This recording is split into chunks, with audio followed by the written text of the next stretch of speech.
Hello everyone, good morning, good afternoon, good evening to everyone present on that side. I will again welcome each and everyone on the same platform as you all know that Life Physics VK channel. So here we are present to continue our class 12th physics topic जो हम लोग deal कर रहे थे, which was the magnetic effect of current. And as you are already familiar that we have entered into the part 2 of that unit or that chapter. And in that we have completed, means in the past lecture we studied about that what is going to happen if a charged particle plays or allowed to move, if a charged particle is allowed to move through a uniform magnetic field, and we get to know that it will experience a force, and that force experienced by the charged particle in vector form, it is being q v vector cross b vector, or you can say in magnitude it is equal to bqv sin theta. So we learn about that, and we also discuss the two particular cases. The case number one, when the theta is 0 or 180 degree, means if the charged particle enters the magnetic field either parallelly or either anti-parallelly. Case number 2 was when the charged particle enters the magnetic field normally, means perpendicularly. But जब वो perpendicularly enter करेगा तो हमें पता चला the trajectory is going to be circular, और अगर trajectory circular था तो हम लोगों ने उस सर्कुलर ट्रेजेक्टरी के वेरियस कंपोनेंट्स पढ़े, like the radius, time period, okay, frequency, angular frequency और angular velocity, and finally kinetic energy. So we have studied कि अगर चार्ज पार्टिकल 0 डिग्री पे आता है तो क्या होगा path? Straight, because there would be no force. If the charge particle enters 180 degree तब भी straight, because sin 180 is again 0 because there is no force. But the importantly, if the charge particle enters at 90 degree with the magnetic field, तो वो कुछ करके गया और हम लोगों ने उसे पढ़ा. तो हम लोगों ने 0 डिग्री स्टडी कर लिया, 180 डिग्री स्टडी कर लिया और 90 डिग्री स्टडी कर लिया. तो अब हमारे पास एक लास्ट केस रह जाता है, that we have to study that angle, and that angle would be any angle. तो हमने 0 देखा, 180 देखा, 90 देखा.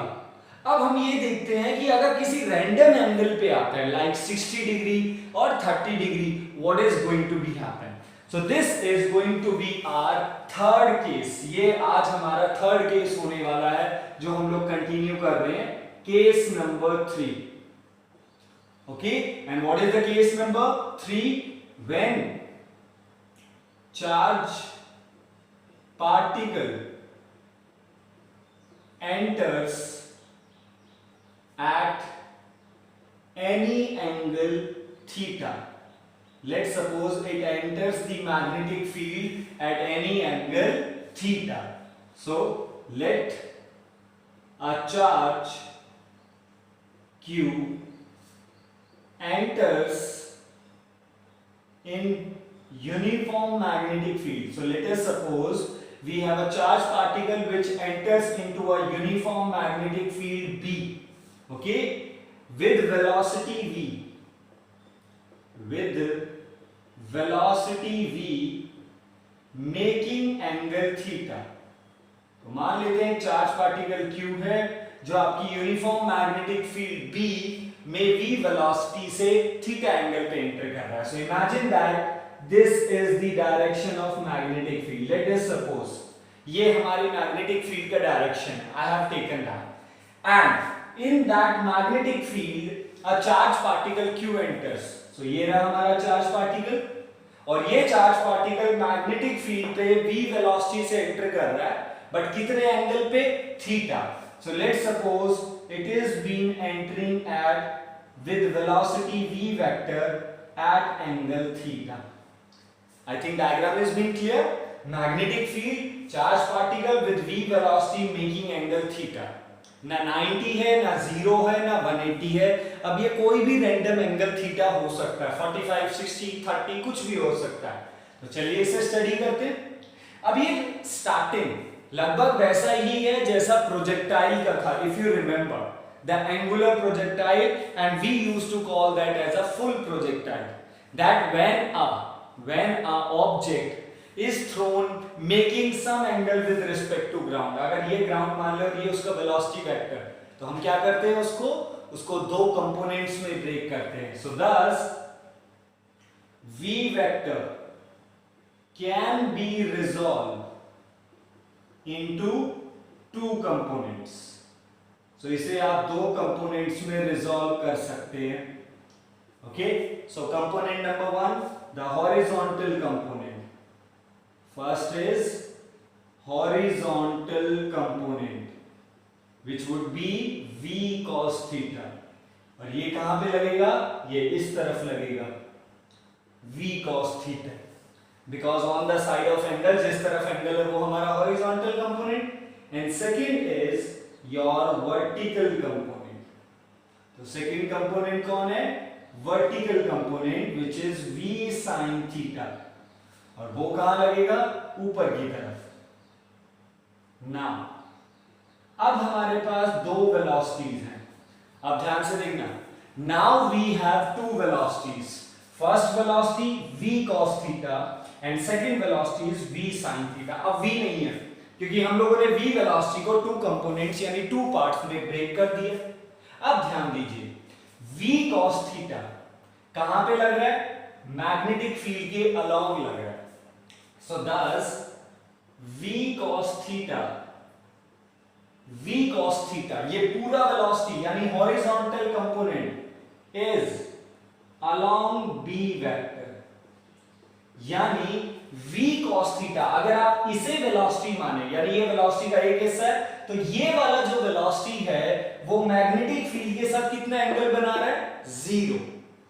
v cos theta making zero angle with the b vector, thus it would be straight trajectory, it would be straight path, यानी v cos theta magnetic field के along चल रहा है यानी 0 डिग्री पे। और ये चीज तो हम ऑलरेडी स्टडी कर चुके हैं कि जब भी कोई भी वेलोसिटी, जब भी चार्ज पार्टिकल किसी भी वेलोसिटी के साथ अगर मैग्नेटिक फील्ड पे 0 या 180 डिग्री बनाएगा तो वो स्ट्रेट पाथ पे जाएगा। तो v cos theta आपको स्ट्रेट ले जाने के लिए रिस्पॉन्सिबल है। And v sin theta, so what is the angle made by the v sin theta with the b, यानी v sin theta magnetic field के साथ कितना एंगल बना रहा है, 90। तो ये जो v sin theta है वो मैग्नेटिक फील्ड के साथ नॉर्मल है, is normal to b vector। so v sin theta b के साथ नॉर्मल है यानी परपेंडिकुलर है, और जब भी वेलोसिटी वेक्टर मैग्नेटिक फील्ड के साथ नॉर्मल होगा यानी 90 डिग्री पे होगा, ट्रेजेक्टरी वुड बी सर्कुलर। तो ट्रेजेक्टरी कैसा होगा, सर्कुलर पाथ होगा, यानी v cos theta magnetic field के अलोंग है तो वो कहेगा कि आपको स्ट्रेट जाना है। So it is responsible for straight path and it is responsible for circular path. और इस तरीके से आपके पास दोनों कंपोनेंट है, क्योंकि आपके चार्ज पार्टिकल के पास दोनों कंपोनेंट है। Let me draw this diagram a little bit on the side, एक बार साइड में और बना देता हूं ताकि थोड़ा कंफ्यूजन ना रहे। This was your magnetic field, this was your charge with velocity vector v making angle theta with the magnetic field. So its one component is along the magnetic field and another component is normal to the magnetic field. तो एक component आपका along है और एक component normal पे है। So जो along वाला कंपोनेंट है, the component which is along the magnetic field, वो तो आपको स्ट्रेट ले जाएगा क्योंकि वो मैग्नेटिक फील्ड के साथ लग रहा है, बट जो कंपोनेंट उसकी नॉर्मल है वो आपको सर्कुलर ले जाएगा। बट चार्ज के पास दोनों है। If this charge particle contains both the component, so this component is responsible for straight path and this component is responsible for circular path। यानी आप स्ट्रेट भी चलेंगे और आप सर्कुलर भी चलेंगे, बट दोनों चीजें एक साथ हैं चार्ज पार्टिकल पे, इसलिए दोनों मोशन एक साथ यानी साइमल्टेनियसली होंगे। How both the motions are going to be happen, simultaneously, not the discrete. की ऐसा नहीं होगा कि पहले आप लोगों ने स्ट्रेट पाथ चला दिया और फिर आप लोगों ने सर्कुलर पाथ चला दिया। तो आपका चार्ज पार्टिकल दोनों पाथ्स में जाएगा, straight as well as circular, यानी आप आगे भी जाएंगे और सर्कुलर भी जाएंगे। तो आप सर्कुलर भी जा रहे हो So you are going to move in a circular path as well as in a straight path. So this is the way how your charge particle is going to move. So check this out first of all diagram that कि हम लोग यहाँ पे circular भी move कर रहे हैं as well as we are moving in a straight path. And this type of path is called as helical path. इस path को क्या बुलाया जाता है? Helical path. Okay, सीधा plus circular यानी straight plus circular के mixture को हम लोग बुलाते हैं helical path. So this is your answer or this is the conclusion that whenever a charge particle enters the magnetic field at any angle, जब भी एक charge particle magnetic field में किसी भी angle पे enter करेगा, then it will obey the helical path. यानी वो circular भी जाएगा और उसके साथ साथ आगे भी जाएगा. सर्कुलर ले जाने के लिए कौन रिस्पॉन्सिबल है? v sin theta. और आगे ले जाने के लिए कौन रिस्पॉन्सिबल है? v cos theta. Got it? So please first of all note it down this term कि हम लोग helical path क्यों जाएंगे. Okay? Now since we are in helical path और helical path में कहीं ना कहीं circular component भी है, कहीं ना कहीं आप गोल गोल भी घूम रहे हैं तो उसका radius भी आएगा. So we are going to study the first thing of the helical path and that first thing is radius of helical path. हम इस helical path का radius निकालने का कोशिश करेंगे भाई. तो आ जाओ. So radius of helical path. So thus force experienced by charge. तो charge force कितना लग रहा है? F is equal to BQV sin theta. This is the force experienced by the charge particle. Okay, and that's why your centripetal force कितना लगेगा? It would be m v square by r. This is the formula. Now the point is that centripetal formula, the formula for the centripetal force is mv square by r when the charge particle moves in a circular path with velocity v. जब charge particle v velocity से move करता है circular में, but यहाँ पे circular ले जाने के लिए कौन सी velocity responsible? Do the v is responsible for circular? No, v is not responsible for the circular. v is responsible for the two components and out of these two component only v sin theta is responsible for the circular effect. और जब circular effect होगा तभी तो centripetal force आएगा. तो इसका मतलब ये हुआ कि हमारे पास सेंट्रीपिटल फोर्स के लिए कौन सी वेलोसिटी रिस्पॉन्सिबल है? It is being v sin theta. So what would be the formula for the centripetal force is going to be mv square by r, mass into velocity square by r. But कौन सा velocity आपको helical में वो circular effect देगा? कौन सा velocity? v sin theta देगा आपको. So thus BQ v sin theta should be equal to m v sin theta whole square by r. v sin theta से कंप्लीट 1 v sin theta और r का formula क्या बना? m v sin theta by b. So this is the formula for radius of helical path. Radius of helical path. Last time हम लोगों ने किया था रेडियस ऑफ सर्कुलर पाथ. तो उस सर्कुलर पाथ में वेलोसिटी वेक्टर v b के साथ ही 90 बना रहा था, तो वही v रिस्पॉन्सिबल था सर्कुलर के लिए. तो हमारा रेडियस का फॉर्मूला लास्ट टाइम आया था mv by bq. Sine theta नहीं था बट इस बार होगा. हाँ, अब आप इस केस को उसका एक इंपॉर्टेंट सब पार्ट भी बता सकते हो कि अगर थीटा 90 हो जाए, क्योंकि देखो हेडिंग क्या है? When the charge particle enters at any angle. अब मैं at any angle की बात कर रहा हूं. तो अब देखिए, अगर ये थीटा 0 डिग्री हो जाए, if थीटा is 0, तो साइन 0 0, तो रेडियस कितना? 0. तो रेडियस कुछ होगा ही नहीं. इसका मतलब आप स्ट्रेट जाओगे सीधा, कोई रेडियस ही नहीं है आपकी.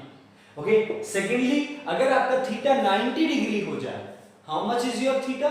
When your theta becomes 90, sin 90 1, तो रेडियस का फॉर्मूला mv by b. तो यानी ये अब हमारा मेन फॉर्मूला बनता जा रहा है जो हम उन दोनों के लिए समझ सकते हैं, बट हम लोगों ने स्ट्रेट और सर्कुलर को सेपरेटली ध्यान से पहले पढ़ा. ओके, सो फर्स्ट थिंग जो हम लोगों ने कर लिया वो क्या, radius. Now the second thing that we are going to study is what, time period. Means time taken to complete one revolution. तो आप यहां से शुरू हुए हो लेट्स सपोज, और आप यहां से होते हुए when you are going to back and you reaches here. So I think ये अब आपका एक रेवोल्यूशन हो गया. Okay, it does not mean कि यहां पे वो चीज ये है कि जहां से आपने इनिशियल पॉइंट शुरू हुआ आप वहीं पे रिपीट करो, तो वो नहीं हो सकता, क्योंकि आप उसके सर्कुलर पाथ में गोल गोल घूमने के साथ साथ आप लोग आगे भी बढ़ रहे. So you are moving in a circular path, but along with that आप फॉरवर्ड भी मूव कर रहे हैं. तो इसलिए आप कभी ओरिजिनल पे भी नहीं आ सकते. बट अगर आपने डाउन से स्टार्ट किया तो वापस डाउन पे पहुंच गए, इसका मतलब एक revolution.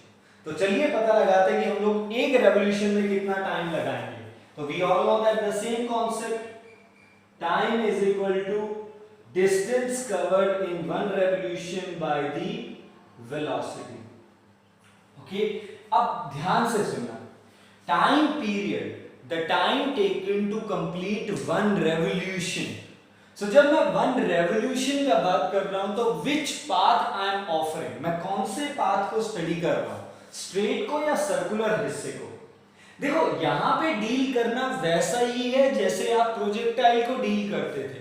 In projectile we have two motions, horizontal motion and vertical motion. दो होते थे प्रोजेक्टाइल में, एक v cos थीटा या u cos थीटा आपको हॉरिजॉन्टल लेके जाता था, v sin थीटा वो आपको वर्टिकल लेके जाता था. दोनों का मिक्सचर आपको क्या मिला, वो आपको पैराबोलिक पाथ मिला, जो हमारा पैराबोलिक ट्रेजेक्टरी होता था. यहां पे भी ऐसा ही है, एक आपको आगे लेके जाएगा और ये वाला आपको सर्कुलर में लेके जाएगा, क्योंकि ये मैग्नेटिक फील्ड का इफेक्ट है, कोई ग्रेविटी इफेक्ट नहीं है. बट है आपके पास कितने motion, now we have two different motions which are acting simultaneously. हमारे पास दो अलग अलग मोशंस हैं जो simultaneously हो रहे हैं. और अगर आप रिवाइज करें how we deal with the projectile issue, हम प्रोजेक्टाइल के प्रॉब्लम या उनकी न्यूमेरिकल या उनके कॉन्सेप्ट को कैसे डील करते थे, हम दोनों को सेपरेट पढ़ते थे. हम जब हॉरिजॉन्टल पढ़ना हो तो हॉरिजॉन्टल मोशन के कंपोनेंट्स को या उसके इफेक्ट्स को डील करते थे, और जब वर्टिकल पढ़ना होता तो वर्टिकल. यहां पे भी ऐसा ही है, जब सर्कुलर पढ़ना है तो हम लोग सर्कुलर को डील करेंगे, और जब हमें स्ट्रेट पढ़ना होगा तो हम स्ट्रेट को डील करेंगे. तो हमें टाइम पीरियड चाहिए. Time period mean time taken to complete one revolution. तो इसका मतलब हम लोग क्या कर रहे हैं, एक सर्कुलर पाथ को पढ़ रहे हैं. और अगर हम लोग एक सर्कुलर पाथ को पढ़ रहे हैं तो time is equal to time period. So distance covered in one path means circular path 2 pi r, one revolution का circumference divided by velocity. अब यहां पे दो velocities हैं, v sin theta and v cos theta. तो बताइए 2 pi r यानी उस सर्कुलर मोशन के लिए कौन सी वेलोसिटी रिस्पॉन्सिबल होगी, v sin theta. तो डिवाइड में कौन सी वेलोसिटी आएगी, v sin theta. तो चलिए 2 pi r की वैल्यू दीजिए, give me the value of r. r means radius जो हम लोग डिराइव कर रहे हैं, कर चुके हैं already. It is being mv sin theta divided by v sin theta. Okay, mv sin theta divided by bq, sorry my mistake, mv sin theta divided by bq divided by v sin theta. v sin theta cancel with v sin theta, तो time period क्या बना, 2 pi m by b. So what is the formula or what is the expression for time period of the helical path? यानी helical path में भी एक revolution complete करने में कितना टाइम लगेगा, 2 pi m by bq.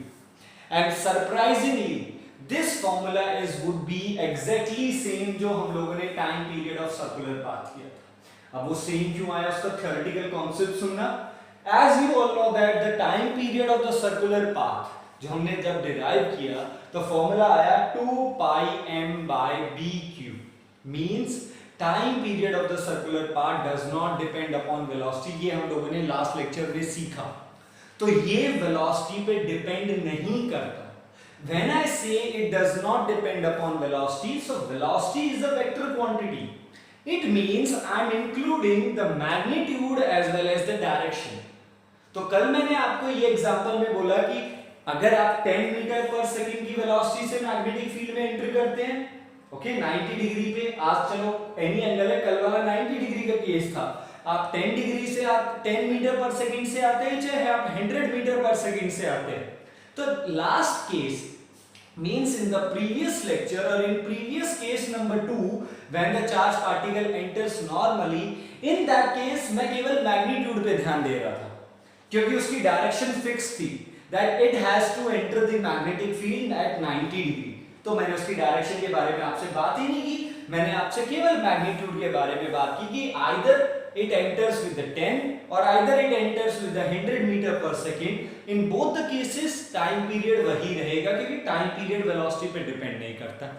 आज वही चीज दोबारा निकल के आई कि it again shows time period does not depend upon velocity, but इस बार velocity का magnitude भी include होगा, along with that velocity की direction भी include होगी। क्यों? क्योंकि यहाँ पे direction defined नहीं है। There is no well definition of the direction, means at what angle, at with what position आपका charge particle magnetic field में enter कर रहा है, कोई डिफाइन नहीं है। At any angle, टीचर ने क्या बोला, थीटा एंगल कुछ भी हो सकता है, क्या पता वो 30 डिग्री पे आ रहा हो, क्या पता 60 पे आ रहा हो, क्या पता 90 पे आ रहा हो। तो आज हमें एक और चीज सीखने को मिली, सीखा वही है बट उसे थोड़ा सा और भी एडवांस में, क्या कि time period does not depend upon magnitude as well as direction.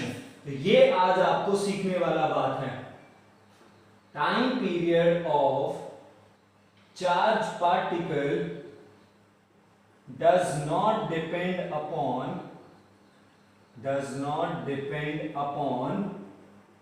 Magnitude as well as direction of velocity vector। यानी ये वेलोसिटी के ना तो मैग्नीट्यूड पे डिपेंड करेगा ना डायरेक्शन पे। तो कितनी भी वेलोसिटी से आइए और किसी भी डायरेक्शन में आइए, यानी कितने भी एंगल पे आइए और कितनी भी वैल्यू के साथ आइए, टाइम पीरियड तो हर बार ही सेम रहेगा।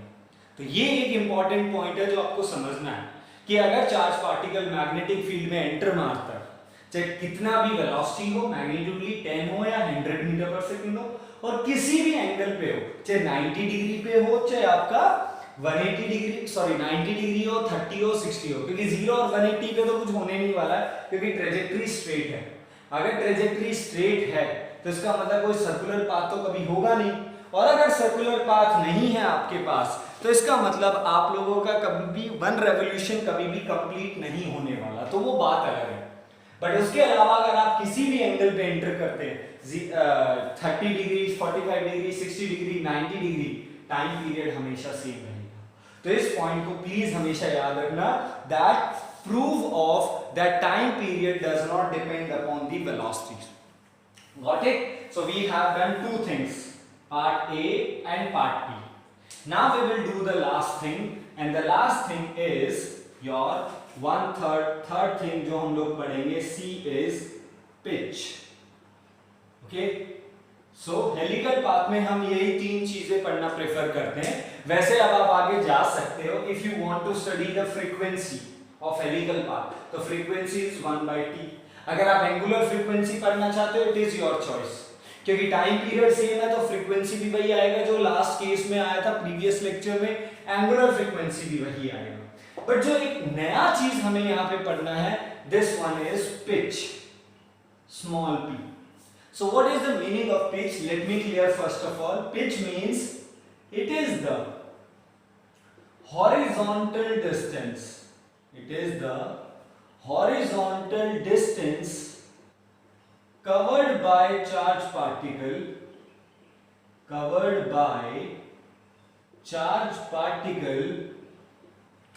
during one complete revolution,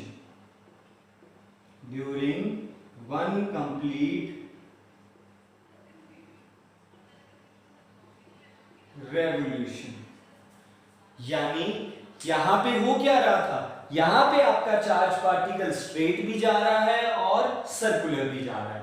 तो अब देखो, मैं यहां से स्टार्ट हुआ, let's suppose I am start from the bottom, जो मैंने मार्क किया था ना, रिमेंबर, आप बॉटम से स्टार्ट हुए। अब मुझे आप लोग हाईलाइट या फिर खुद ही मन में सोचना कि किस टाइम या किस जगह पे हमारा एक रेवोल्यूशन कंप्लीट होगा। ओके, हम ओरिजिनल पे कभी नहीं आएंगे क्योंकि हमें आगे भी जाना है, बट पोजीशन को देखते हुए ध्यान में रखना। तो बॉटम से स्टार्ट कर रहे हैं, सो बॉटम से स्टार्ट किया, we will go we will go we will go and I think हमारा बॉटम यहीं पे वापस आएगा। तो इसका मतलब ये हमारा एक रेवोल्यूशन हुआ। पर जब तक हम लोगों ने एक कंप्लीट रेवोल्यूशन किया, जब तक हम लोगों ने वन कंप्लीट सर्कुलर रेवोल्यूशन किया, तब तक हम लोग कुछ हॉरिजॉन्टल डिस्टेंस कवर कर चुके थे। What we have done, okay, I think आप लोगों ने रेडियस और टाइम पीरियड ऑलरेडी पहले ही लिख लिया होगा। ओके, नहीं किया तो प्लीज वीडियो को बैक करके आप लोग देख सकते हो। I am rubbing so that हम लोग पिच को और क्लियरली शो कर सकें। सो जब हम यहाँ से स्टार्ट हुए और जब तक हम लोगों ने वन कंप्लीट रेवोल्यूशन किया, on that time simultaneously straight line motion भी चल रहा है। यानी जब आप सर्कुलर चल रहे हो उसी टाइम में आप लोग स्ट्रेट भी चल रहे हो। तो जब तक आप लोगों ने वन सर्कुलर मोशन कवर किया, वन सर्कुलर रोटेशन कवर किया, तब तक आप लोगों ने कुछ हॉरिजॉन्टल डिस्टेंस भी किया। यानी जब तक आप लोगों ने एक चक्कर लगाया, मतलब जब तक आप लोगों ने वन रेवोल्यूशन किया कि आप पोजीशन को देख रहे हैं, क्योंकि आप ओरिजिनल पे कभी वापस नहीं आ सकते, तो आपने सोचा कि हम बॉटम से चलें। तो चलिए वापस से बॉटम पे जब तक आते हैं तब तक हम लोग कितना आगे चले गए। तो जब तक एक रेवोल्यूशन किया तब तक आप कितना हॉरिजॉन्टल डिस्टेंस कवर कर गए, इसे ही क्या बुलाते हैं, pitch. So this is called as the pitch. So pitch एक तरीके से क्या है, हॉरिजॉन्टल डिस्टेंस। सो पिच क्या होगा, डिस्टेंस क्या होता है, वेलोसिटी इनटू टाइम। तो हॉरिजॉन्टल जाने के लिए कौन सी वेलोसिटी रिस्पांसिबल है, v cos theta. So this is the velocity which is responsible for taking you in the forward direction into, okay, pitch is the distance. So distance is equal to velocity into time. तो horizontal distance के लिए कौन responsible है, horizontal velocity into time. But कौन सा time, ये वो time है, यानी ये वो डिस्टेंस है जो हम कैलकुलेट कर रहे हैं जब तक हम लोगों ने एक रेवोल्यूशन किया। यानी इस डिस्टेंस को हॉरिजॉन्टली चलने में, यानी हॉरिजॉन्टल इतना डिस्टेंस करने में उतना ही टाइम लगेगा जब तक आप लोग एक चक्कर लगा के आए हो। इसका मतलब जब तक आप लोगों ने एक रेवोल्यूशन का टाइम लगाया। And what is that time is which is known as the time taken to complete one revolution, the time period, यानी टाइम हमारा वही रहेगा। And if you remember the same thing जो मैं प्रोजेक्टाइल में आप लोगों को बोलता था, that horizontal and vertical motion both are simultaneous। जब भी दो मोशन साइमल्टेनियस होते हैं, साइमल्टेनियस मतलब एक साथ, so whenever the two motions happen simultaneously, so एक चीज होती है जो दोनों मोशंस को कनेक्ट करता है, दोनों मोशन को जोड़ता है, जो उन दोनों में कॉमन है, and that thing is the time। तो ये वो टाइम है जब तक आप लोगों ने एक चक्कर लगाया, और ये वो डिस्टेंस है जो हम हॉरिजॉन्टली कवर करने वाले हैं जब तक आप एक रेवोल्यूशन लगा रहे हो। तो टाइम तो वही रहने वाला है। तो पिच का फॉर्मूला क्या बना, v cos theta into 2 pi m by bq। So this is the formula for the pitch of the helical path। Pitch means आप लोगों ने कितना horizontal distance cover किया till you are completing the one revolution। So this is whole about the topic जो हम लोगों ने last lecture में शुरुआत किया था। And what was the topic? That whenever a charged particle enters the magnetic field, it experiences the force। हमने वो फॉर्मूला बनाया, उस फॉर्मूले को हमने मल्टीपल केसेस में रखा, फिर हमने उसकी ट्रेजेक्टरीज निकाली, case 1, then case 2 circular trajectory, and today we are dealed with the case 3। और इस केस 3 के भी हमने 3 कंपोनेंट देखे। हमें ये पता चला पाथ कैसा होगा, हेलिकल, और अगर पाथ हेलिकल होगा तो we calculated the radius, we calculated the time period, and finally we calculated the pitch. So helical path में हमें ये 3 चीजें निकालनी। ओके, टाइम पीरियड है तो फ्रीक्वेंसी आ जाएगा, एंगुलर आ जाएगा, तो ये 3 चीजें हमसे पूछी जाती हैं, बट हमें वो थोड़ा सा ध्यान में रखना है। Got it? So this is the whole point जो आपको अंडरस्टूड करना है और जो आपको वर्क करना है। डन है? So that is from the part 2 first top. Okay, तो अभी हमारा फिनिश नहीं हुआ है, तो अभी तो बहुत कुछ काम करना बाकी है इस लेक्चर में, बट अभी के लिए हमारे पार्ट 2 के force acting on a charge particle. Done? So case 3 completed. Now I want to deal with the some small topic जो मेरे पास as a doubt because I was planning to cover that topic in this lecture, but some of you have read the NCERT book or any other reference book, आपने previous topic का पढ़ा होगा, reading लिया, and you got with the one word name as Lorentz force. इसके बारे में शायद आपने सुना होगा, और ये doubt भी मेरे पास some students के आया कि सर ये Lorentz force क्या है. So with that point, ये point मैं please आपको यहीं पे explain करता हूँ. तो small topic है, हम लोग इसे जल्दी कर लेंगे. So मल्टीपल, आप इसका कोई हेडिंग नहीं है, द पॉइंट जो अब हम लोग डिस्कस करने वाले हैं, तो आप चाहें तो इसे लॉरेंस फोर्स का हेडिंग दे दीजिए, नहीं तो आप रेंडमली भी बात कर सकते हैं. सो चलिए इसे हेडिंग दे देते हैं Lorentz force. Okay, so what is the Lawrence force?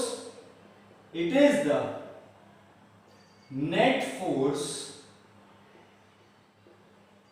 experienced by the charge. It is the net force experienced by the charge in a region having electric field and magnetic field.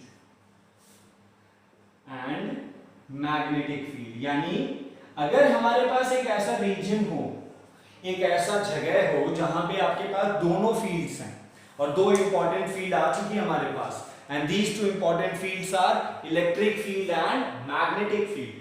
तो एक ऐसा reason जिसमें आपके पास electric field भी है और magnetic field भी है, तो आपके चार्ज पार्टिकल को नेट फोर्स कितना एक्सपीरियंस होगा, उसी नेट फोर्स को हम लोग क्या बुलाते हैं? Lorentz force. Okay, so let's suppose in electric field आपके पास एक इलेक्ट्रिक फील्ड है E vector. So what is the force due to electric field? F vector is equal to Q E vector. Clear? F is equal to QE. अगर आप electric field में हो तो आपके charge particle को कितना force लगेगा? F is equal to QE vector. Now in magnetic field, अगर आपका चार्ज पार्टिकल मैग्नेटिक फील्ड में है B vector, तो उसे कितना फोर्स लगेगा? F vector is equal to Q V vector cross B vector. Clear? So charge particle को magnetic field की वजह से इतना लगता है और इलेक्ट्रिक फील्ड की वजह से इतना. तो बताइए नेट फोर्स, और उसी नेट फोर्स को क्या बुलाते हैं? Lorentz force. क्या बुलाएंगे उसे? Lorentz force. तो net force is equal to electrical force and magnetic force. So electrical force experienced by the charged particle plus magnetic force experienced by the charged particle. Vector addition concept. Okay, that net is equal to F1 vector plus F2 vector. Okay, जब आप उसका resultant निकालेंगे वो depend करेगा उन दोनों पे angle कितना है, बट अभी के लिए हम लोग सिंपल नेट कर रहे हैं. So Fe vector plus Fb vector. So the net force or the Lorentz force is equal to QE vector plus Q V vector cross B vector. So this is the expression for the Lorentz force. तो एक simple सा topic है जिसमें कोई additional ऐसा कुछ नहीं है कि हम लोग बहुत एडवांस में या कोई नई टर्म सीख रहे हैं, वही हमारी पुरानी चीजें हैं, बट इसने इंक्लूड किया है दैट अगर एक चार्ज पार्टिकल एक ऐसे रीजन में हो जहां पे electric field and magnetic field both are present, so how much net force it will experience, और उसी नेट फोर्स को लॉरेंस फोर्स बुलाते हैं. Okay, and this particular is called as, अब से इस पर्टिकुलर फोर्स को आप लोग बुलाएंगे लॉरेंस इलेक्ट्रिक फोर्स. क्या बुलाएंगे? लॉरेंस इलेक्ट्रिक फोर्स, और सिंपल हम लोग इसे इलेक्ट्रिक फोर्स भी बुलाते हैं जैसा आप तक पढ़ते हैं. और इस फोर्स को आप क्या बुलाएंगे? Lorentz magnetic force. Lorentz magnetic force mean the force due to the magnetic field, और सिंपल इसे हम लोग मैग्नेटिक फोर्स भी बुलाते हैं, यानी जो अब तक हम लोग हमेशा पढ़ते हैं. So with that note we have the one small topic जो हम लोगों ने यहां से डील किया. तो ऐसी एक दो तीन छोटी छोटी चीजें हैं जो मैं नेक्स्ट फर्दर आने वाले एक लार्ज टॉपिक से पहले उन्हें क्लियर कर देना चाहता हूं. So I think am I clear with that? So this is the one small topic जो आपको यहां से डील करना. Okay, so Lorentz force electric force plus magnetic force को ही लॉरेंस फोर्स बुलाते हैं. ओके, पर दोनों का सम. और अगर आप किसी इंडिविजुअल को बात कर रहे हो तो आप उसे मैग्नेटिक या इलेक्ट्रिक लॉरेंस का भी नाम दे सकते हैं.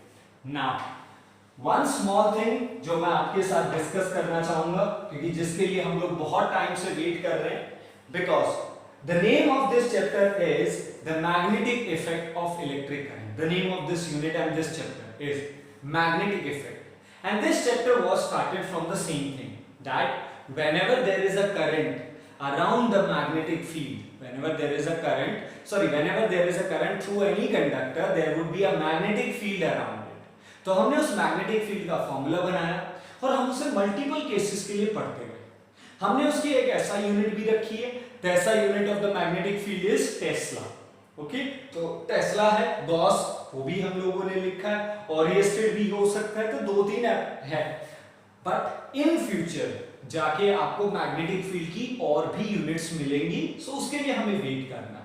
But at the point when I in the first lecture जब मैंने आपके साथ डील किया था about the SI unit of the magnetic field, so at that point I think मैंने आपको मेंशन किया था that we are going to study about the dimension formula, क्योंकि अभी तक हमारे पास मैग्नेटिक फील्ड का कोई डायमेंशन फॉर्मूला नहीं है, और अगर वो नहीं है तो हमारे पास परमिएबिलिटी का भी कोई डायमेंशन फॉर्मूला नहीं है. तो आज हम उस सॉल्यूशन को भी चेकआउट और कंप्लीट करने वाले हैं, तो और वो करेंगे इससे. तो कोई हेडिंग नहीं है, तो आप इसे मार्जिन में लिख सकते हो ताकि आप अपने डायमेंशन फॉर्मूले को गैदर कर रहे हैं हम लोग. तो सिंस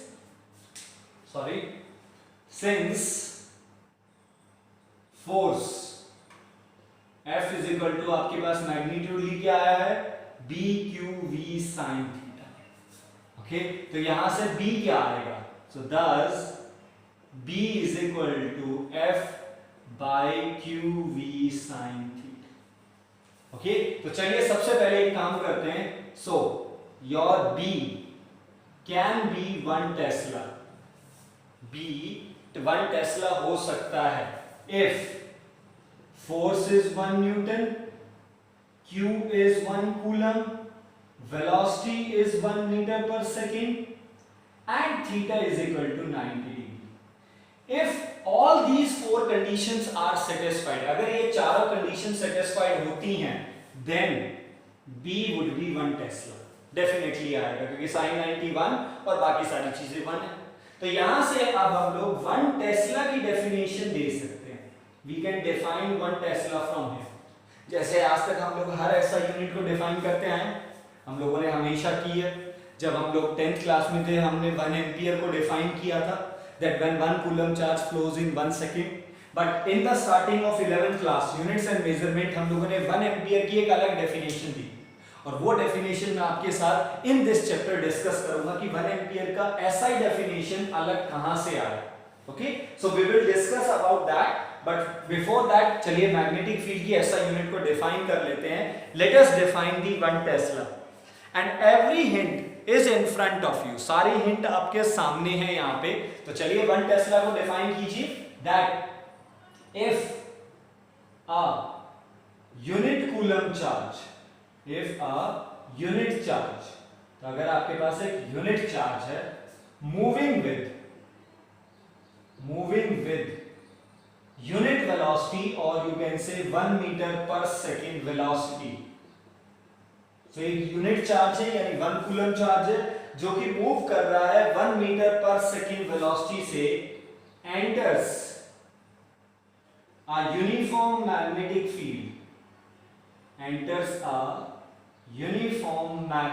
field normally, जो कि एक यूनिफॉर्म मैग्नेटिक फील्ड में नॉर्मली एंटर करता है. तो 1 कूलम चार्ज है 1 मीटर पर सेकेंड से नॉर्मली यानी 90 डिग्री पे एंटर करता है, and it experience 1 newton force. और उसे कितना फोर्स एक्सपीरियंस होता है? 1 newton. Then magnetic field would call as 1 tesla. तब आप उस मैग्नेटिक फील्ड को 1 टेस्ला बुला सकते हैं. यानी अगर आपके पास 1 कूलम चार्ज है जो कि 1 मीटर पर सेकेंड से मूव कर रहा है एक यूनिफॉर्म मैग्नेटिक फील्ड में, वो भी नॉर्मली, और उसे 1 न्यूटन फोर्स एक्सपीरियंस होता है चाहे किसी भी डायरेक्शन में हो, because the direction of force decide करेगा कि चार्ज पार्टिकल का नेचर क्या है. चार्ज पार्टिकल का नेचर डिसाइड करेगा करंट कहां है, और करंट की डायरेक्शन डिसाइड करेगी कि वेलोसिटी वेक्टर क्या है। तो वो तो बात की बात है, बट आपका मैग्नेटिक फील्ड को हम लोग क्या बुलाएंगे, then we call magnetic field as a 1 tesla. So here by this manner you can define the 1 Tesla. Now let's talk about the dimension formula. तो हम लोगों ने B का एक फॉर्मूला बना लिया यहाँ पे, is equal to B is equal to F by QV sin theta. देखो अब तक हमारे पास B के फॉर्मूले थे, but by using the Biot-Savart और by using the Ampere-Circuital law. And in all the formulas of the B, अब तक जो हमारे पास थे, there was one unknown term जिसका डायमेंशन हम लोग नहीं जानते थे, which was the permeability. But आज जो हमारे पास फॉर्मूला है इसमें हम हर यूनिट या हर क्वांटिटी का डायमेंशन जानते हैं. So help me out. B is equal to force का dimension mLT minus 2 divided by charge Q. Q is equal to I is equal to Q by T और Q is equal to I into T और I means current A ampere T. तो charge का dimension AT, force का dimension mLT minus 2, velocity का dimension LT minus 1 और sign trigonometry का dimension nothing. यानी trigonometry function dimensionless होती है, उनका कोई डायमेंशन और यूनिट नहीं होता. तो चलिए अगर इसे स्टडी करें तो B is equal to 1L cancel with the L, so M 1 L 0. अगर आप लिखना चाहते हो L को लिख दो, नहीं लिखना चाहते तो आप स्किप कर सकते हो. T into T minus 1 both will cancel, so T minus 2 A minus 1. So this is the dimension for magnetic field, M T minus 2 A minus 1. The dimension formula for the magnetic field जो अब तक हमारे पास नहीं था. हम half of the chapter को finish करने पे आ गए हैं, बट अब तक जिस चीज के ऊपर, जिस कॉन्सेप्ट के ऊपर ये पूरा चैप्टर लाई कर रहा था, which was the magnetic field, उसी का डायमेंशन ही नहीं था हमारे पास. बट वो तब तक नहीं आ सकता था जब तक हम लोग इस फॉर्मूले को डिफाइन नहीं करते. डन. नाउ अब B का डायमेंशन आ गया तो परमिएबिलिटी अब आप अपने आप से निकाल सकते हो. लाइक कोई भी फॉर्मूला यूज कर लीजिए जो आपको अच्छा लगता हो, जिसमें परमिएबिलिटी आती है और मैग्नेटिक फील्ड. सो आप बायट-सैवर्ट लॉ से जाइए. So either you can go with the Biot-Savart, either you can go any of the formula or any of the application of the Biot जो हमने किया, चाहे वो सोलिनॉइड हो, चाहे वो टॉरॉइड हो, चाहे वो सर्कुलर सेंटर हो, चाहे सर्कुलर एक्सिस हो, चाहे फाइनाइट स्ट्रेट हो, चाहे इनफाइनाइट स्ट्रेट हो, चाहे कोई भी हो. आप किसी भी फॉर्मूले को पिक करके अपना परमिएबिलिटी का डायमेंशन बना सकते हैं. चलिए मैं बायट को यूज कर लेता हूं, आप किसी और पे भी ट्राई करके देख सकते हैं. सो Biot-Savart law. Okay, so Biot-Savart law apply करते हैं. So Biot-Savart says dB is equal to mu naught by 4 pi I dl sin theta by r square. तो चलिए dB stands for the small magnetic field. तो magnetic field का dimension आ चुका है mt minus 2a minus 1 is equal to permeability का dimension मुझे नहीं मालूम, 4 पाई इज द डायमेंशनलेस, तो इसका कोई डायमेंशन नहीं. एम्पियर, करंट का dimension ampere, dl is the length, dimension l, sin theta is dimensionless and r square is your l square. So we are meeting just only the dimension जिसमें permeability का मुझे नहीं मालूम था. So now if you solve this, 1l cancel with the l and when you go here mu naught, so ml t minus 2 a minus 1 और ये a कहां जाएगा, डिवाइड में, और जब वो डिवाइड में ऊपर आएगा तो आपका a का क्या टर्म बनेगा, -2. so this is the dimension of permeability. like you revise or you have done the dimension of permittivity. ये दो ऐसी टर्म आई जो बहुत नई थी, और जितनी भी न्यू टर्म्स हैं आपके पास जो आप लोगों ने 12th क्लास में फर्स्ट टाइम सीखी है, लाइक परमिटिविटी हमने पहली बार देखा है, तो उसका डायमेंशन सीखो, उसके डायमेंशन पे ज्यादा फोकस रखो. वैसे रखने इलेक्ट्रिक फील्ड का डायमेंशन आपको मालूम होना चाहिए क्योंकि ये यहाँ पे आया है. Okay, electric potential 10th class में भी पढ़ा था, V is equal to W by Q. इसका डायमेंशन आप आराम से बना सकते हो. कैपेसिटेंस, ये एक अच्छा डायमेंशन होगा क्योंकि एक नई टर्म आई है. ठीक है, फिर उसके बाद जो भी हमारे पास नई टर्म है, बाकी टर्म हमारी सारी पुरानी है, like energy of capacitor, energy density, energy per unit volume, charge, बस बार बार वही रिपीट हो रहा है। इसके बाद इलेक्ट्रिसिटी, लगभग सारे पुरानी चीजें थी लाइक करंट, रेजिस्टेंस, रेजिस्टिविटी, तो आप डायमेंशन बना सकते हैं। V is equal to I R, ohm's law को यूज करते हुए आप रेजिस्टेंस का डायमेंशन बना सकते हैं। R is equal to rho L by A को यूज करते हुए आप लोग रेजिस्टिविटी का डायमेंशन बना सकते हैं, तो वो आपकी चॉइस पे। रेजिस्टेंस, रेजिस्टिविटी आ गया तो आप कंडक्टेंस और कंडक्टिविटी का भी बना सकते हो। करंट, डेंसिटी का डायमेंशन, मतलब जितनी भी न्यू टर्म्स हैं प्लीज सबके डायमेंशंस की प्रैक्टिस कीजिए। आई होप, मैं ट्राई कर रहा हूं कि मैं हर चीज या हर न्यू टर्म का डायमेंशन आपको लिखूं, but unfortunately by my mistaken if I forgot to give you the dimension of any particular quantity like current, density, अगर मैं भूल गया हूं, वैसे तो मैं भूला नहीं हूं, बट अगर बाय चांस किसी भी क्वांटिटी का अगर छूट गया है, गलती से रह गया है, so it is your responsibility कि आप उस डायमेंशन को बनाओ। क्योंकि 11th क्लास में आप लोगों ने मेहनत किया है कि डायमेंशन कैसे बनाते हैं, क्या होता है, तो जब ऑलरेडी सीखा जा चुका है कि डायमेंशन बनाना, तो उस पे बार-बार हर चीज के लिए टीचर पे डिपेंड मत रहिए। Okay, so here B dimension and permeability dimension, got it. तो ये छोटे-छोटे पॉइंट्स से जो हम लोगों ने किए, लाइक लॉरेंट्ज फोर्स एक छोटा सा टॉपिक था, वो ऐड कीजिए। आफ्टर दैट डायमेंशन को यानी 1 टेस्ला को डिफाइन कीजिए और परमिएबिलिटी और मैग्नेटिक फील्ड का डायमेंशन गैदर कीजिए। Got that point? Okay. So with that we have completed some of the small topics. हम लोगों ने कुछ छोटे-छोटे टॉपिक्स यहाँ पे डील किए हैं. Now we are going to study one of the most interesting and one of the most, you can say, surprising character of the magnetic field, जो अब हमें यहाँ पे पता चलेगा. And the topic is work done by magnetic field on charge particle, on charge particle.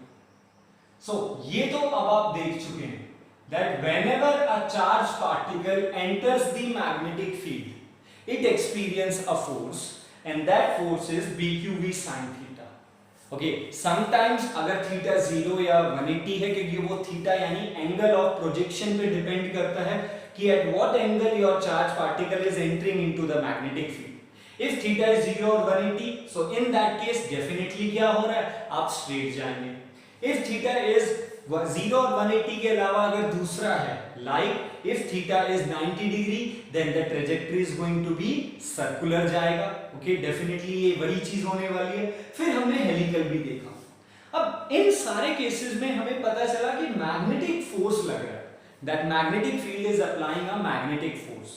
और उस magnetic force की डायरेक्शन क्या होती है, the rule which gives the direction of magnetic force, Fleming left hand rule. और अगर हम उसे वेक्टर फॉर्म में देखें तो F vector is equal to Q V vector cross B vector, जो मैं आपको लास्ट लेक्चर में भी बोल रहा था। सो वेक्टर फॉर्म से डायरेक्शन निकालें, so the direction of force vector would be perpendicular to velocity vector and magnetic field. तो ये सब है, तो चलिए पता लगाते हैं कि मैग्नेटिक फील्ड ने फिर वर्क डन कितना किया। फोर्स तो लगा रहा है, सो मैग्नेटिक फोर्स लग रहा है, फोर्स लग रहा है तो वर्क डन हो रहा है। ओके, फोर्स लगा रहे हो आप, और अगर आप फोर्स लगाते हो तो डेफिनेटली किसी भी चीज पे अगर आपने फोर्स लगाया तो डेफिनेटली वर्क डन तो होना चाहिए। अब मैं आपसे पहले थ्योरेटिकली बात करना चाहूंगा। सो फोर्स कौन लगा रहा है, मैग्नेटिक फील्ड। कितना लगा रहा है, F is equal to BQV sin theta. तो प्लीज ध्यान से सुनना, कौन लगा रहा है, who is applying, who, B is applying. How much is applying? कितना लगा रहा है, how much he is applying, BQV sin theta.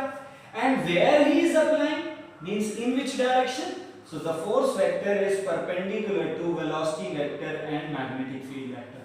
क्योंकि क्रॉस प्रोडक्ट है ना, V क्रॉस B.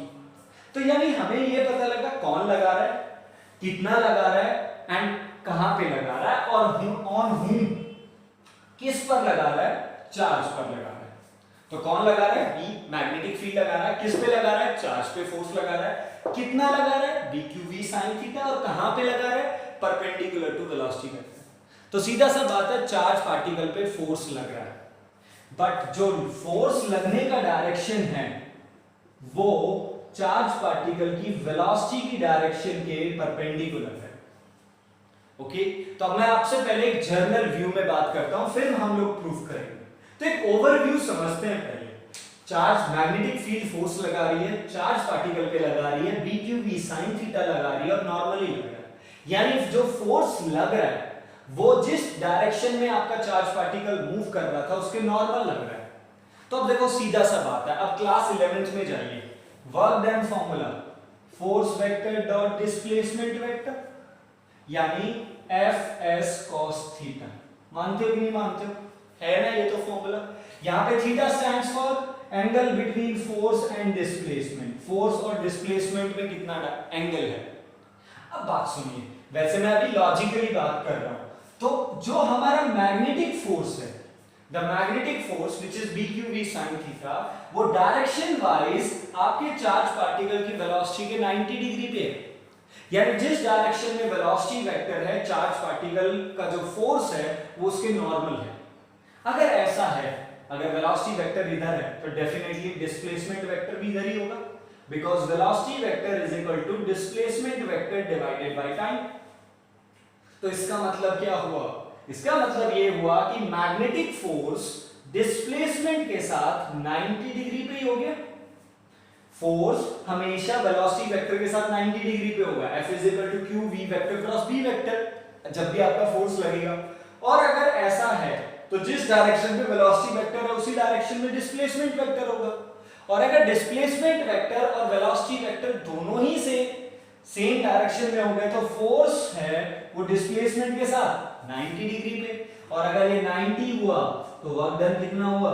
0।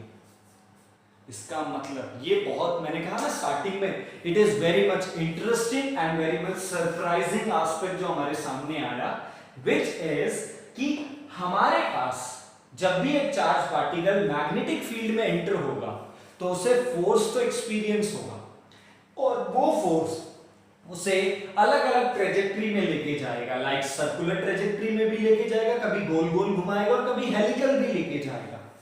तो वो फोर्स रिस्पॉन्सिबल है सर्कुलर पाथ के लिए, वो फोर्स रिस्पॉन्सिबल है हेलिकल पाथ के लिए। यानी वो फोर्स आपको अलग अलग डायरेक्शन में घुमाएगा, बट वर्क डन 0।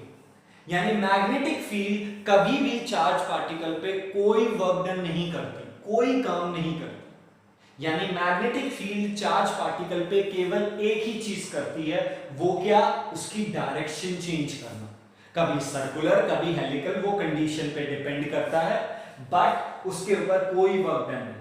अगर वर्क डन नहीं किया तो आपने, अगर किसी भी बॉडी पे वर्क डन ही नहीं किया, इसका मतलब आप लोगों ने उस बॉडी की वेलोसिटी क्या रखी? कांस्टेंट। यानी मैग्नेटिक फील्ड कभी भी चार्ज पार्टिकल की वेलोसिटी को चेंज नहीं करता। इट डजंट मैटर आप सर्कुलर ट्रेजेक्टरी में है, और इट डजंट मैटर आप लोग हेलिकल ट्रेजेक्टरी में। यानी अगर आपका चार्ज पार्टिकल मैग्नेटिक फील्ड में 10 मीटर पर सेकंड से एंटर मारा, अब कितने भी एंगल पे मारा, मारने दो। अगर 90 डिग्री आया तो सर्कुलर ट्रेजेक्टरी होगी, और अगर एनी एंगल आया तो हेलिकल ट्रेजेक्टरी होगी। कुछ भी ट्रेजेक्टरी हो, डायरेक्शन कोई भी जाए, बट वर्क डन तो हमेशा 0 रहेगा। अगर वर्क डन कुछ किया ही नहीं तो वेलोसिटी कांस्टेंट रहेगी। क्यों? ये तो आप जानते हैं, work done is equal to force into displacement. यहां से फिर अगर वर्क डन ही नहीं किया, इसका मतलब वेलोसिटी जितना था उतना ही रहेगा। और अगर ऐसा है वेलोसिटी कांस्टेंट है, इसका मतलब आप बोल सकते हो कि काइनेटिक एनर्जी भी कांस्टेंट ही रहेगी। यानी चार्ज पार्टिकल जितनी वेलोसिटी से एंट्री मारा है उतनी ही वेलोसिटी से मैग्नेटिक फील्ड में घूमता रहेगा, चाहे स्ट्रेट घूमे, चाहे सर्कुलर में घूमे, चाहे हेलिकल में घूमे। यानी मैग्नेटिक फील्ड का केवल चार्ज पार्टिकल पे एक ही असर होता है, वो क्या? उसकी डायरेक्शन को चेंज करना। यानी ये जो फोर्स है B Q V sine theta, ये चार्ज पार्टिकल की केवल डायरेक्शन को चेंज करेगा, ओनली डायरेक्शन। सर्कुलर ले जाना है या हेलिकल ले जाना है।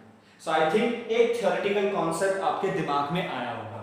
अब इसको चलिए प्रूफ के बारे में बात करते हैं, और यहां से प्रूफ करेंगे that work done in the magnetic field is 0। और बोर्ड में यही क्वेश्चन आता है, that prove that work done by magnetic field on charge is 0। ये प्रूफ करके दिखाइए कि मैग्नेटिक फील्ड चार्ज पार्टिकल पे जीरो वर्क डन करता है।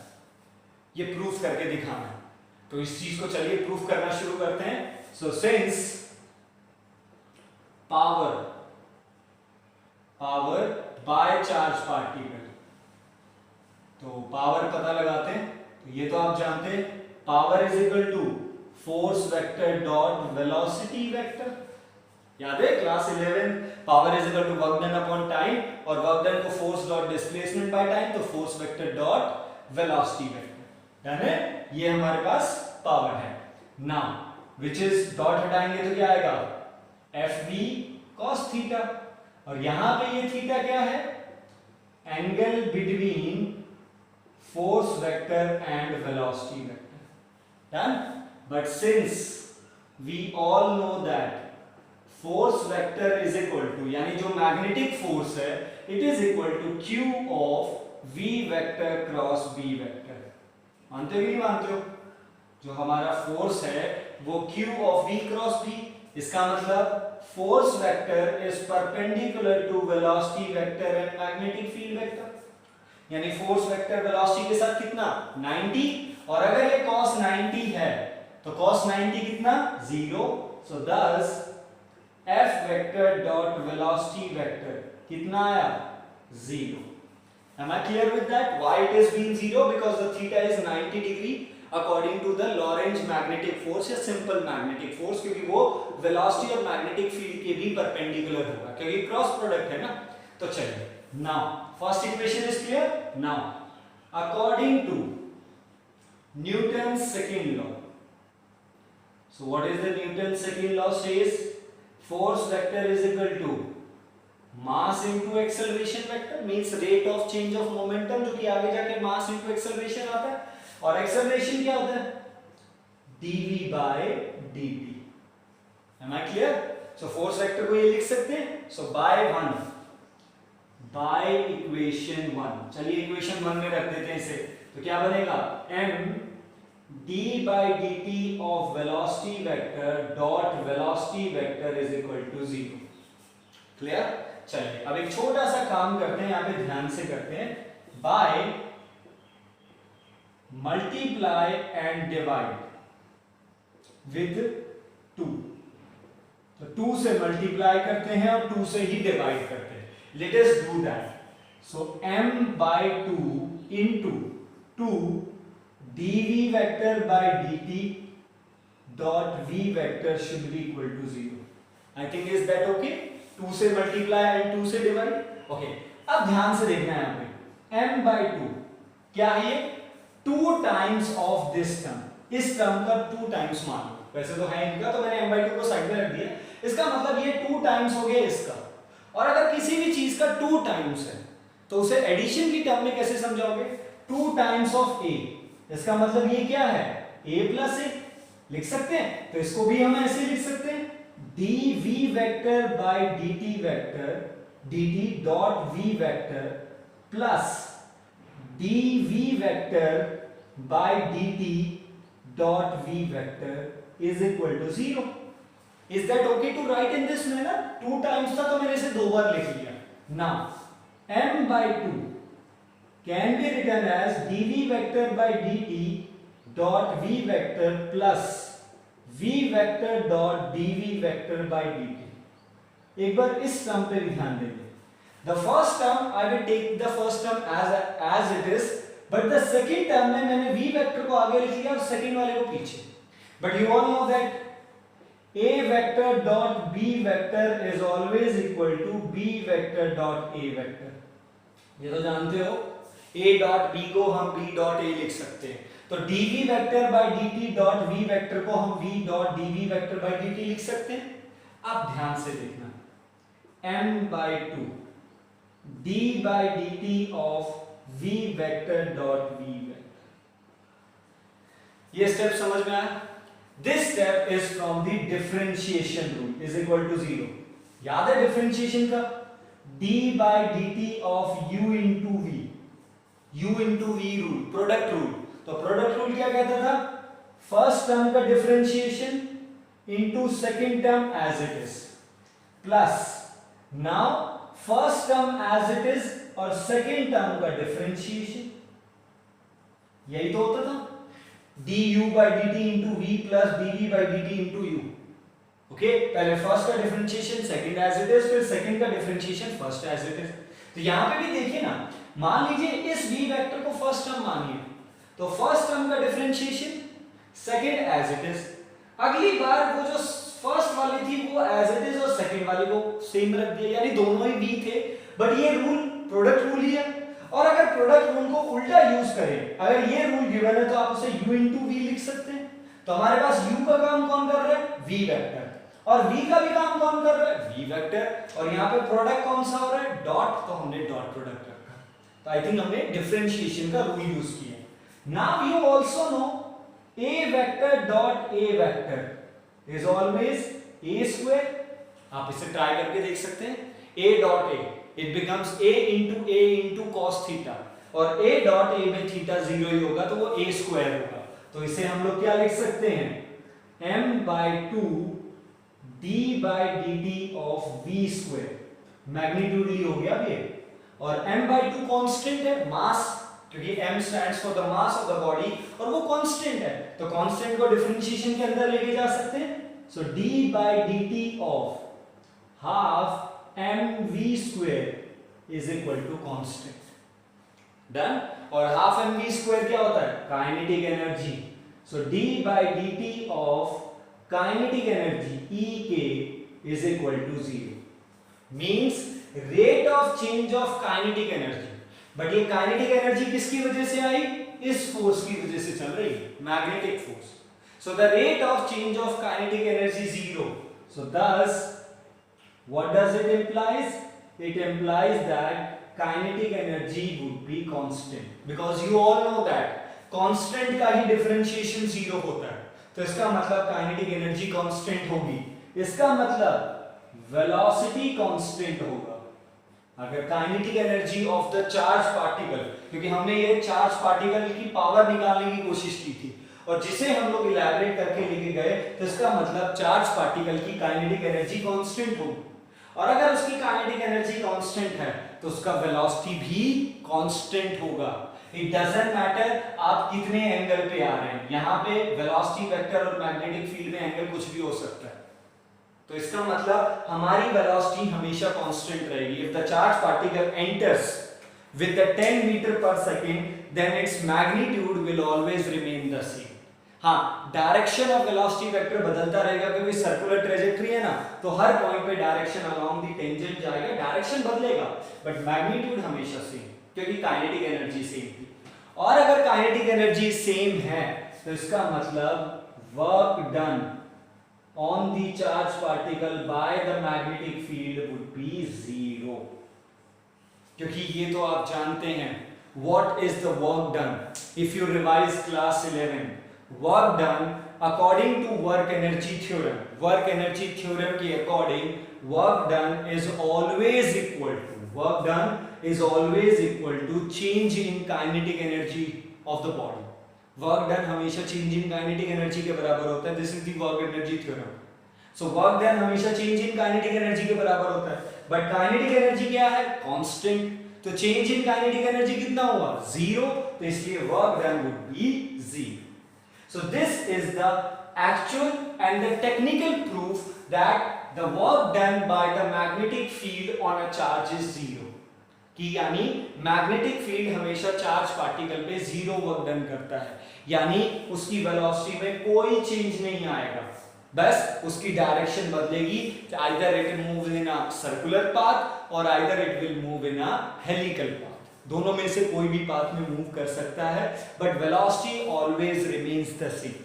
So please at the starting I discuss with you the logical concept, पहले मैंने आपसे लॉजिकल कॉन्सेप्ट डिस्कस किया था, now I am discussing with the total proof of that. तो अब आपके सामने टोटल प्रूफ है इसका। So please first of all note it down this proof।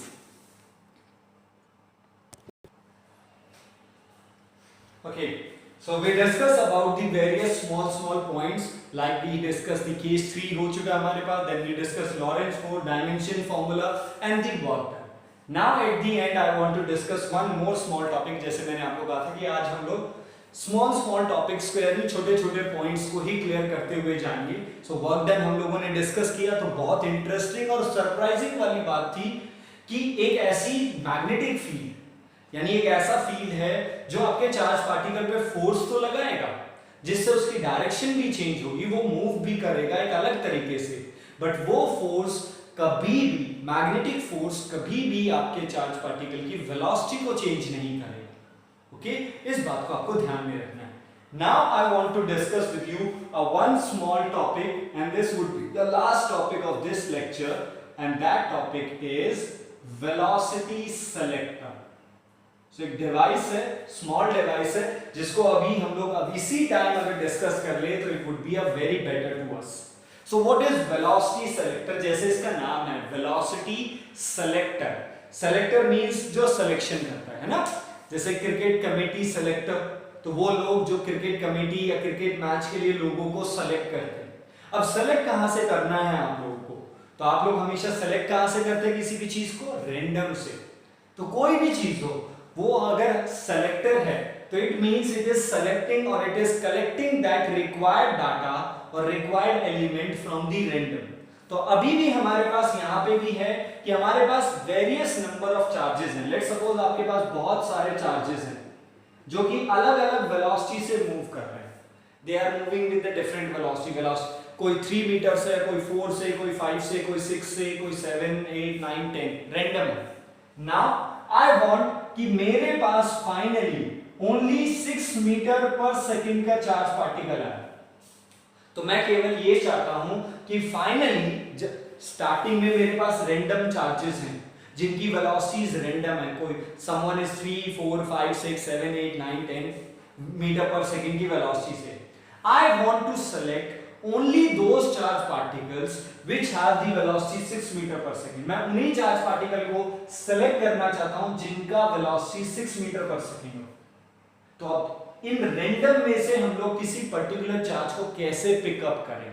That device जो हमें ये काम करने में हेल्प करेगा means the device which help us to select the particular charge particle with the particular velocity, such device is called as velocity selector. So what is the velocity selector? It is a device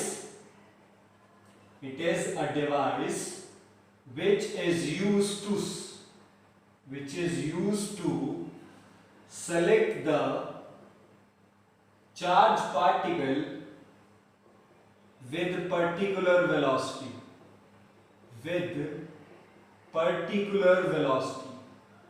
वो charge particle जो particular velocity के charge को, वो device जो आपके particular velocity के charge particle को select करने में हेल्प करेगा, that device would called as velocity selector.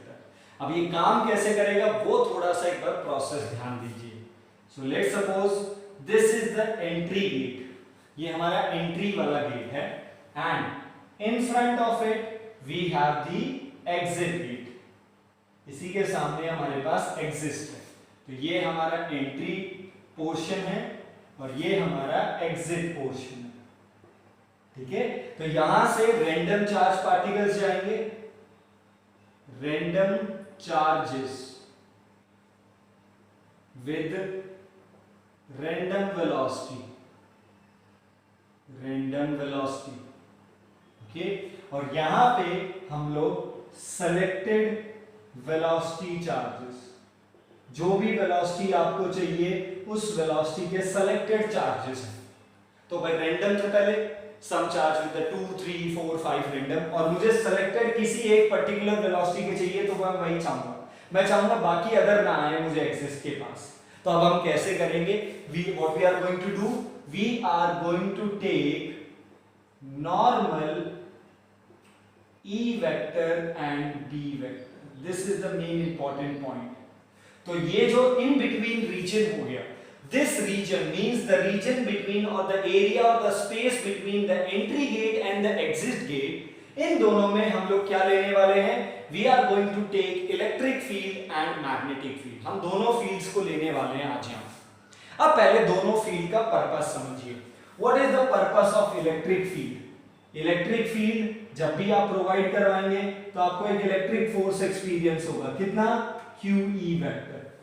So electric field will allow you to experience a force F is equal to QE.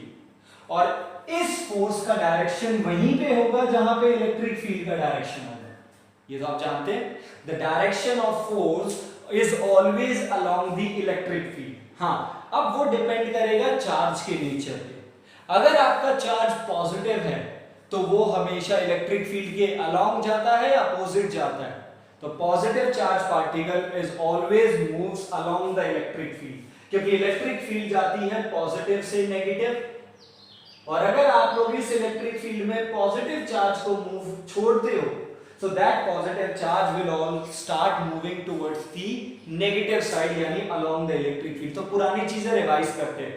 so positive charge particle along the electric field जाएगा और negative charge particle opposite to the electric field जाएगा। तो ये electric field का rule है। नाम magnetic field में अगर रखते हैं तो हमें एक फोर्स एक्सपीरियंस होगा, और वो फोर्स कितना होगा? QV vector cross B vector. Okay, इस फोर्स की डायरेक्शन क्या होगी? What would be the direction of the magnetic force? That can be calculated by using the Fleming's left hand rule. तो मैग्नेटिक फोर्स की direction को हमें Fleming left hand rule से पता चलेगा। वो भी डिसाइड करेगा कि चार्ज पॉजिटिव है तो कहां लगने वाला है, नेगेटिव है तो कहां लगेगा। ओके, तो हमने दोनों इलेक्ट्रिक फील्ड और मैग्नेटिक फील्ड ली हैं, बट एक इंपॉर्टेंट पॉइंट, दोनों फील्ड्स आपस में नॉर्मल हैं। So both the fields are perpendicular to each other। तो चलिए एक बार स्टार्ट करना शुरू कर देते हैं। So let's suppose in this region I have taken a uniform magnetic field। क्या ले लिया हम लोगों ने? यूनिफॉर्म मैग्नेटिक फील्ड ले लिया। और what is the direction of this uniform magnetic field? The direction of this uniform magnetic field is inward। कहां पे है? Inward। So B वेक्टर ले लिया हम लोगों ने, inward, uniform है हर जगह। Now we have various charge particle। हमारे पास बहुत सारे charge particle हैं Q with different velocities। Okay, तो अलग अलग velocity के अलग अलग charge particles हैं, बट अभी के लिए मैं इस वाले charge को बात कर रहा हूँ। So let us suppose we have a Q charge particle with velocity v vector। तो चलिए इसे एंटर करवाते हैं। Let us allow this charge particle to enter into this magnetic field। अभी मैग्नेटिक फील्ड या इलेक्ट्रिक फील्ड अभी लेंगे थोड़ी देर में। तो एक Q चार्ज पार्टिकल है जो v वेलोसिटी से है। So as soon as it enters, it will experience a force। So thus force acting on, okay, ये पार्ट यहीं पे कंटिन्यू है। ओके, मैं यहां लिख देता हूं, selected velocity charges। Okay, now so thus force experience by charge, but due to what? Due to magnetic field। So due to magnetic field, magnetic force क्या हुआ? F is equal to Q V vector cross B vector, और magnitudely magnetic force is equal to BQV sin theta। So what is the magnetic force? The magnetic force is BQV sin theta, where theta stands for angle between velocity vector and magnetic field vector। तो बताइए यहाँ पे हमारा velocity vector कहाँ है? Towards the right hand side, और magnetic field कहाँ है? Inward। So velocity vector is on the right hand side and magnetic field is inward, so angle is 90 degree। हमारा एंगल कितना डिग्री? 90। तो मैग्नेटिक फोर्स कितना experience हुआ? The magnetic force experience was BQV। Okay, चलिए अब इसकी direction निकाल लेते हैं। So the magnitudely the force experience on the charge is BQV, क्योंकि 90 डिग्री पे एंटर कर रहा था नॉर्मली, और अगर ऐसा है तो ट्रेजेक्टरी सर्कुलर होगी। तो किस तरह, वो देख लेते हैं। Force father mother child, force magnetic field and current. तो मैग्नेटिक फील्ड का इनवर्ड, चार्ज पार्टिकल कहां जा रहा है? राइट साइड में। Since there is no sign in front of the charge, so we will take as a by default positive. तो अगर positive charge particle right side जा रहा है तो करंट भी कहां होगा? राइट साइड होगा। तो वेलोसिटी वेक्टर भी राइट साइड में हो गया। तो हमारे पास फोर्स कहां लगा? ऊपर। तो जैसे ही चार्ज पार्टिकल मैग्नेटिक फील्ड में एंटर करेगा, उसे मैग्नेटिक फोर्स लगेगा ऊपर की तरफ। So where he will experience the magnetic force, it will experience the magnetic force in upward direction। Got that point? Now अब हम चाहते हैं कि आई वॉन्ट दैट कि ये जो चार्ज पार्टिकल v वेलोसिटी से जा रहा है, यही चार्ज पार्टिकल एग्जिट करना चाहिए। यही चार्ज पार्टिकल क्या करना चाहिए? एग्जिट करना चाहिए इस रीजन से। कौन सा चार्ज पार्टिकल? जिसकी वेलोसिटी v है। मैं चाहता हूं कि v वाला वेलोसिटी वाला बाहर निकले। v कुछ भी हो सकता है, मान लीजिए 5, 6। तो अगर मैं चाहता हूं कि v वेलोसिटी वाला चार्ज पार्टिकल बाहर निकले, तो इसका मतलब हमें कुछ ऐसा करना पड़ेगा कि चार्ज पार्टिकल कोई भी डेविएशन ना करे और फिर सीधा बाहर निकल जाए। आई थिंक ऐसा ही कुछ करना पड़ेगा। तो हमारे पास v वेलोसिटी का एक चार्ज पार्टिकल था जो मैग्नेटिक फील्ड में एंटर हुआ, and it will experience a BQV magnetic force, and according to the Fleming left hand rule वो ऊपर की तरफ लगेगा। अब अगर हम चाहते हैं, इफ वी वांट कि this v velocity charge particle, अगर हम चाहते हैं कि ये सेलेक्टेड वेलोसिटी का जो चार्ज है यही बाहर निकले सीधा सामने वाले गेट से, तो इसका मतलब इसे सीधा जाना चाहिए। कहां जाना चाहिए? सीधा जाना चाहिए। बट इसके ऊपर तो कैसा फोर्स लग रहा है? Magnetic force. तो अगर हम चाहते हैं कि कोई बॉडी स्ट्रेट चल रही है तो वो हमेशा स्ट्रेट चलती रहे, तो उसके ऊपर नेट फोर्स कितना रखना पड़ेगा? 0। अब मैग्नेटिक फोर्स तो लग रहा है, तो अब इस मैग्नेटिक फोर्स को काउंटर बैलेंस करना पड़ेगा, और इसे काउंटर बैलेंस करने के लिए अब हमें इलेक्ट्रिक फोर्स लगाना पड़ेगा। We have to apply the electric force, we have to arrange the electric force. अब हम चाहते हैं कि अगर मैग्नेटिक फोर्स ऊपर लग रहा है तो हम लोग इलेक्ट्रिक फोर्स को नीचे लगाने का कोशिश करेंगे। We will try to act electric force in downward. अगर मैग्नेटिक फोर्स डाउनवर्ड लग रहा होता, अगर आप मैग्नेटिक फील्ड को आउटवर्ड ले लेते या कोई और कॉन्सेप्ट बदल जाता, चार्ज नेगेटिव हो जाता, और जहां से आपको पता चलता कि यार मैग्नेटिक फोर्स तो नीचे लग रहा है, तो आप उसे काउंटर बैलेंस करने के लिए इलेक्ट्रिक फोर्स को ऊपर लेते। अब इलेक्ट्रिक फोर्स नीचे लगाना है, नीचे होना चाहिए। चार्ज पार्टिकल कैसा है? पॉजिटिव। तो पॉजिटिव चार्ज पार्टिकल हमेशा इलेक्ट्रिक फील्ड के अलोंग लगता है। तो अगर हम चाहते हैं कि इलेक्ट्रिक फोर्स नीचे लगे, तो हमें इलेक्ट्रिक फील्ड नीचे की तरफ लगानी पड़ेगी। Magnetic field was inward, but electric field is downward. और अगर आप यहां पे देखें तो मैग्नेटिक फील्ड बी वेक्टर और ई वेक्टर में एंगल कितना हो गया? 90 डिग्री। तो हमने क्या किया?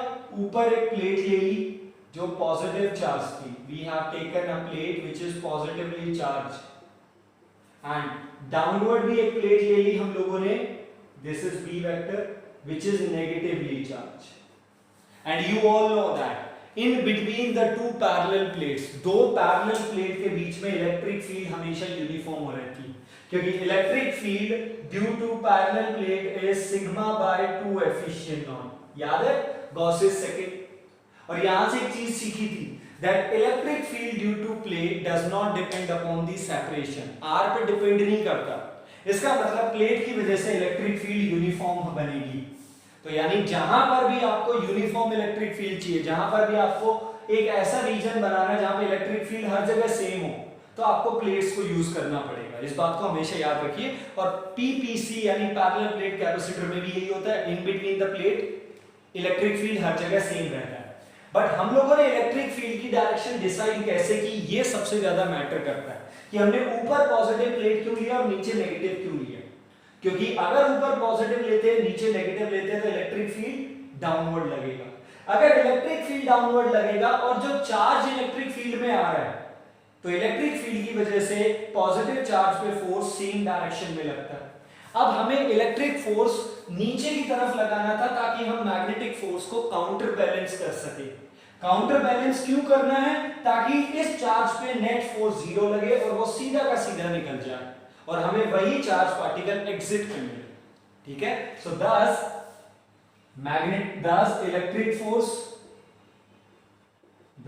Electric force Fe is equal to मैग्नीट्यूडली कितना होना चाहिए? QE, और मैग्नेटिक फोर्स कितना हो गया? BQE। So for selecting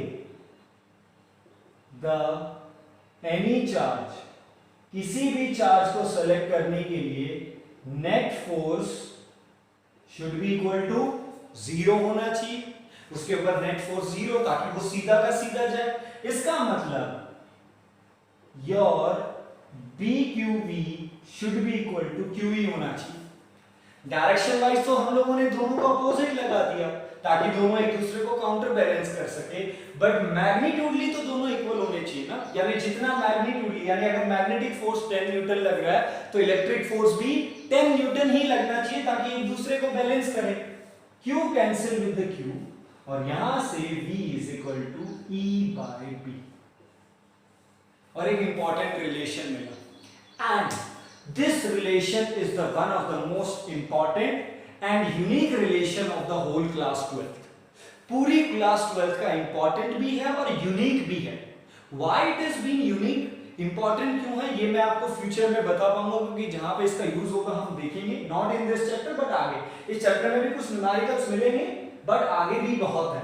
but ये यूनिक क्यों है, unique is that this is the only formula, this is the only formula which relates electric field and magnetic field। ये अकेला एक ऐसा फॉर्मूला है जिसमें इलेक्ट्रिक फील्ड और मैग्नेटिक फील्ड दोनों आते हैं, इसके अलावा अब तक नहीं था। वो ओके, वो लॉरेंट्ज फोर्स अभी किया, वो तो सम था दोनों फोर्सेस का कि भाई दोनों फोर्सेस कितने लग गए।